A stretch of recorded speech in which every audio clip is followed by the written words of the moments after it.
CM గారు చాలా serious ఉన్నారు. దాని మీద డిస్కషన్ పెట్టాం, చాలాసేపు పెట్టాం డిస్కషన్ దాని మీద ఎట్లా చేయాలి ఏంటి ఎట్లా వెళ్ళాలని.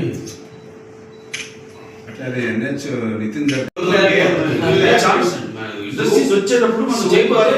వాడు ఊరికి అట్టించట్టు వెళ్ళిపోవడం కాదు, సరదాకి లోపల రావాలి. ఊరికి అట్టించట్టు వెళ్ళిపోవడం కాదు. పిల్లలుగా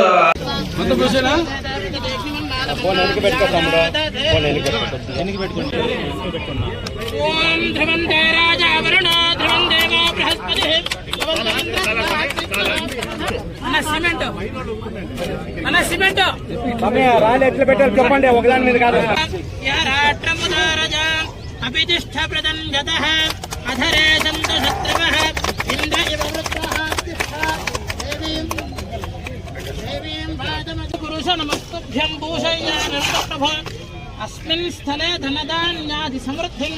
తెలుగు తేజం మీ అందరికీ అన్నగారు, నాకు నాన్నగారు, విశ్వవిఖ్యాత సార్వభౌమ తెలుగుదేశం పార్టీ వ్యవస్థాపకులు పద్మశ్రీ డాక్టర్ నందమూరి తారక రామారావు గారిని స్మరిస్తూ, మరి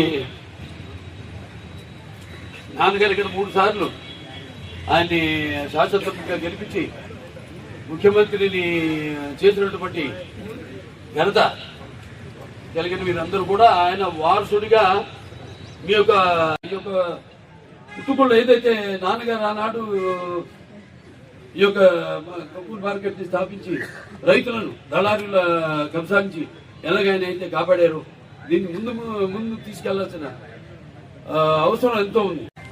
మరి ఈరోజు చూస్తున్నాం మనం ఈ పట్టుకూర్ల పరిశ్రమ మరి ఇక్కడ హిందూపూర్లో ఆనాడు మనం అంటే మేము ముఖ్యంగా ఈ రైతులు అంటే నన్ను గెలిపించారు, అలాగే మళ్ళీ మీ అందరూ కూడా ఘనంగా గెలిపించినందుకు ఘనంగా ఈ హిందూపూర్ యొక్క అభివృద్ధి కోసం శరవేగంగా పరుగులు తీస్తున్నాం మనం అని సభాముఖంగా మీ అందరూ తెలియజేస్తున్నాను. ముఖ్యంగా మన హిందూపూర్ కూడా అభివృద్ధి పథంలో మనకి ఆర్టీజీఎస్ లో 5వ స్థానం సంపాదించింది వాళ్ళు మన హిందూపురం నియోజకవర్గం. ఇదంతా అధికారులు వాళ్ళందరికీ ముఖ్యంగా తెలుగుదేశం పార్టీ నాయకులు అయితేనేమి కార్యకర్తలు అందరూ కూడా మరి ఇవాళ హిందూపురం అందరి దృష్టి కూడా హిందూపురం మీదే ఉంది. మన సీఎం గారి దృష్టి కూడా హిందూపురం మీదే ఉంది. మొన్న నేను వెళ్ళి ఆయనతో మాట్లాడడం జరిగింది అసెంబ్లీలో. ఇక ముందు హిందూపురం అభివృద్ధి గురించి ఏమి చేయాలనేది ఒక రోడ్ మ్యాప్ వేసుకోవడం జరిగింది. అలాగే నాకు చేశారు షాల్వా, ఇది కింద మనది తెల్ల వస్త్రం మనదే, పైది ఇదేమో టసరు, ఇది కూడా టసరే, ఇదేమో ఎర్రి, ఇదే మూగ అసాము. చూస్తే ఎంత బ్రహ్మాండంగా ఉందో.